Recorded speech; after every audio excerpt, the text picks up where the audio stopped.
Well, this makes me wonder, when I read your columns in the Post,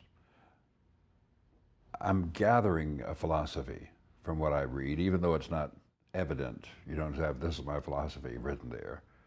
And I think I'm gathering some vision of you, and I very much like the style in which the arguments presented to me. Who are you writing for? Are you writing for all of the people who read the Washington Post? Are you writing for the people who are Bill Raspberry fans and are looking for you? Are you writing for people who open the op-ed page and see a headline that grabs? Who is your audience? That's good. The audience probably is slightly different with each piece, depending on what you're trying to do with it.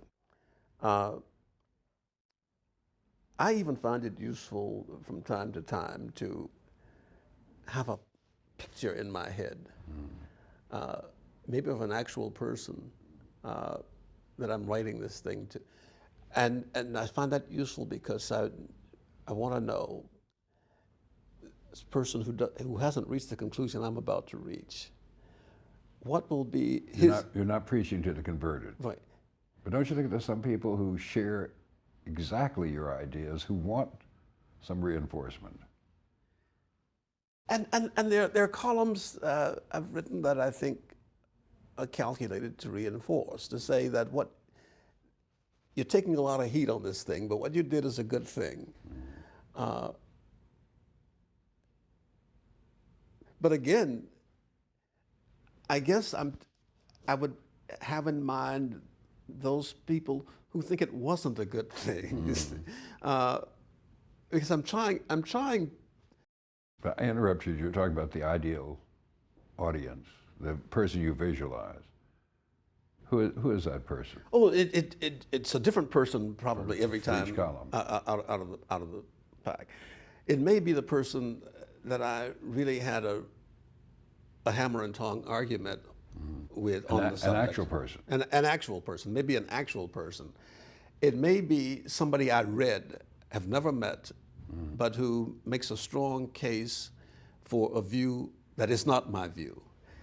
And without specifically referring to that piece of writing and dismantling it point by point, I may try to meet the objections I think such a person would make as I go through.